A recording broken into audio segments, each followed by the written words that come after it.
This is Larry Culpepper, and if you love college football as much as I do, enough to invent the playoff, you're welcome. Do yourself a favor and subscribe to the Championship Drive podcast in the Listen tab of your ESPN app. App is short for app. You're listening to the Hahn and Humpty podcast. Rate us on iTunes and listen live to Alan Hahn and Rick DiPietro weekdays from noon to 3 on 98.7 ESPN and ESPNNewYork.com. All right, Jets wide receiver Eric Decker joining us right now as he does each week. All right, Eric, obviously an ugly game, not one you probably want to talk about, but unfortunately we're going to have to make you do that right now as you join us. So let me just ask you this. Long flight back from Kansas City. I'm sure it felt even longer after that loss. What was the plane ride like for the team? Yeah, it was a long one. It was tough. I mean, just, an ass whooping yesterday. It's really the only way you can describe it. They, out of the gun, just kind of got after us and, couldn't battle back and never finished drives. Just didn't play well. And it's one that, today we come in, watch some film, learn from, and just got to move on and leave in the past. Eric, you guys get down early, and listen, the NFL, you turn the ball over 6 times, eight turnovers. It's tough to win games, but how quickly does the game plan offensively change when you get down quick that early? Yeah, it gets tough because you play a playoff caliber team like Kansas City, and you're down a couple scores, and you're kind of sputtering on offense the first half. It changes the game plan a little bit and what kind of our rhythm was or what we wanted to create. And we start going different packages, different, thought processes. And, we started the run pass and we moved the ball. We got to the red zone a few times. It just, again, we didn't finish. We didn't play well, I think, as a football team overall. Was there any talk of going to a more up-tempo offense earlier in that game?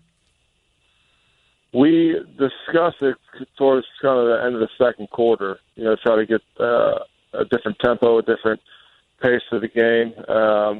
Again, just, big thing is it was getting first downs, moving the ball, executing, and again, just we had a little lack of that throughout the game consistently. Eric Decker joins us here, Hahn and Humpty, 98.7 ESPN. Fans obviously are going to react, and sometimes, maybe once in a while, overreact. Now, you have 6 interceptions by your quarterback. Naturally, the next thing is people say, why not go with another quarterback? What's the confidence level with the team right now in Ryan Fitzpatrick? Got great confidence in him, and, you can look at that and say there needs to be change or he played a horrible game. Well, it's not just him. It was the entire team. We win and lose together. Just you're going to have those type of games. The best have those type of games. And now what are we going to do to move on from that? One game doesn't define us as a team, doesn't define our season. We're 1-2 at this point. We got a lot of football games left to go. We need to get on a roll here. And Seattle is the next opponent. And get to work on Wednesday and make sure that we tighten things up so we don't repeat a game like yesterday. Eric, Chris Canny here. You mentioned that football is a team game. You guys win and lose as a team. But are you guys starting to feel a lot more pressure on the offensive side of the ball, knowing that your defense is improving, the caliber that they're playing at after yesterday's outing? I don't think we have pressure to do better. We know that it comes down to execution. We turn the ball over that many times, you're not going to win a football game, period. And that's something that, we know we have to get back. Really the fundamentals of taking care of the football, of moving it down the field, just executing third downs in the red zone. Those are things that, we haven't done well enough over the last 3 weeks. And that was our goal, is to be, top 5, top 10 in those categories. And that's something that all you can do is just work out at practice, repetition, and the pressure's taken away. You just got to go and execute on game day.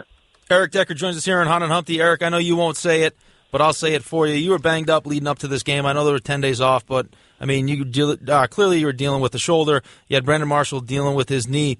I'm watching that game, and I got to be completely honest with you. It just felt like Kansas City had 12 men on the field. The secondary with everything going on, Eric Berry was all over the place, Marcus Peters. What did they do so well? You didn't get your first catch until the fourth quarter. What did they do so well in the secondary to limit you guys?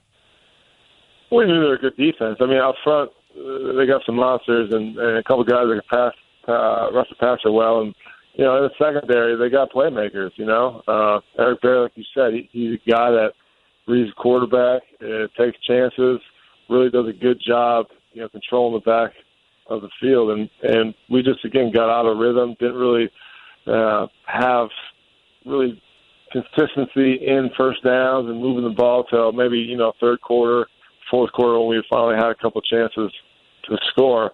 And that's the bottom line. They beat us. They outplayed us. They were better than us. That's all I can say about yesterday is that we just got our asses kicked. Well, Rick mentioned the injury. I mean, is it still something lingering with you? Is there something you're dealing with? You want to play through. Obviously, you're a tough guy, but is there something going on there with the shoulder? I would say, any athlete in any sport, you're going to have to deal with injuries, and I can't tell you the last time I played a game at 100%. It's just something that you got to get through. It's a mental thing. You got to be mentally tough to get through. Physically, you got to get yourself right, or as right as you can for each and every game. So I'm not going to make it an excuse. It's something that I got to take care of, and I got to make sure that, again, Sunday I'm prepared, and I got the best strength I got going into the game. All right, so I'm going to leave you with this because I think everyone in this room, we're all Jets fans. We want to see you guys beat Seattle, Russell Wilson dealing with his knee. I mean, it's a real good opportunity for you guys to, at home, beat a good Seattle team. But you mentioned you're playing a Kansas City team that's a playoff team. It's a team that, they haven't lost the game. I think that was their 8th straight win at home. So that's a tough place to play. We all get that. The fact of the matter is this, though, and I'm sure Todd Bowles is going to be tough on you guys this week, is you look at week 1, a game you probably should have won, and now week 3, you turned the ball over 8 times, and you still had a chance. You were still in that game. So, it's definitely some positives, as bad as that loss is. But, you guys got to feel like there's a lot of positives in that. You can't – honestly, if that's me, I'm going, we can't play worse, and we're still in it against a playoff team, right? Yeah, I thought physically, everything was there. The things you want, the effort, the energy, for the most part, was there. It's the execution aspect, and it's really the mental side. The communication, the just doing your job consistently, and to be able to still have a chance, like you said, against a caliber team like Kansas City. We are confident. We didn't, we're not defining our season, like I said, on yesterday's performance.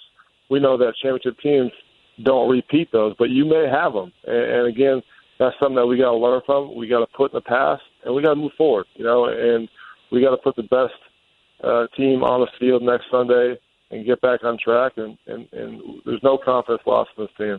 Rick is always here to pump your tires every time you come on here, right? Obviously we had to talk about such a bad game and a bad loss, but, this is what we do. It's Monday. It's time to look forward to the next week and, get you back on track. So, let's just flush this thing and move forward. Pump me up. I need it. You need more? Yeah, just so you know that. You want to tell me he's handsome again? Listen, before the game on Sunday, you need me to come in there and start breaking some stuff, rip my shirt, whatever you need. I'm there for you, man. Paint my face. With a veteran team, though, Eric, with a veteran team, I'm curious, too, how – and I ask about the flight. I'll ask about the locker room as well. What is the reaction? It is week 3. There were a lot of mistakes. There was a lot of things that you could feel like, that's not who we are. This game isn't who we are. Is the locker room, not before media comes in, is the locker room full of guys trying to, send messages? I know Marshall tried to do it during the game. Or are you guys more or less, because you're veterans, you say, you know what, forget it, just put this one behind us. This was a stinker. No, we definitely regroup, and you got to talk about it. As a man, that there's incidents that may occur, whether it's, unhappy with performances, just the lack of performance overall in the entire game. You discuss it, you talk about it, and you got to be accountable, to yourself. Now, we're going to be watching tape here this afternoon. And well, that'll be fun. Yeah, exactly. But you got to watch every play like, okay, what can I do better? And if you made a mistake, you be accountable to your teammates saying, you know what, I should have done this better. And what that creates is an atmosphere that, okay, I can trust this guy.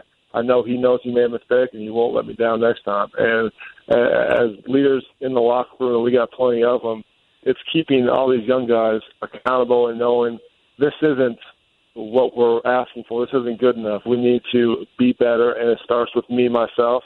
And you got to look at individually yourself, and as collectively as a team, you got to hold one another accountable. And that's where a game like this can turn the tide, where you really figure it out and come together as a team, or you let things slip. And I think we got too much leadership to not let it go in a positive direction. Kind of reminds me of that Oakland game too, right? Last year, the same kind of feeling after that game, and then yet you turn it around after that. So, and you should also feel lucky, Eric, that Mike Milbury's not your GM, because if we played a game like that, he'd make us come back right before rush hour and watch the entire game.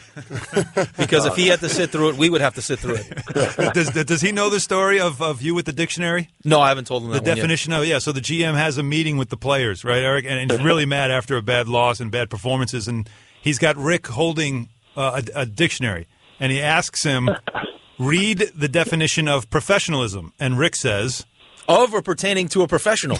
Love it. Which ruined the entire meeting. It took the effect away. And I think he broke his hand, too, because he kept punching the board. So Todd Bowles was dropping a couple of curse words in his postgame yesterday, but I don't imagine he'll be doing anything like that today. But I'm sure you guys have to obviously now focus on your next opponent, because that certainly is going to be a difficult one, but it is a home game, so we look forward to that. Yes, and we got, like I said, get back on track and put a better team on the field Sunday and make sure that we uphold to what, our level of performance is. All right, well, good to hear from you, and we look forward to talking to you next week about a win. No pressure. Okay. Thanks for listening to the Hahn and Humpty podcast. Rate us on iTunes and listen live to Alan Hahn and Rick DiPietro weekdays from noon to 3 on 98.7 ESPN and ESPNNewYork.com. Tennessee sits alone high atop the SEC East. Up next, they travel to Athens to face Georgia. Number 11, Tennessee. Number 25, Georgia. Coverage begins Saturday at 2:30 Eastern on ESPN Radio.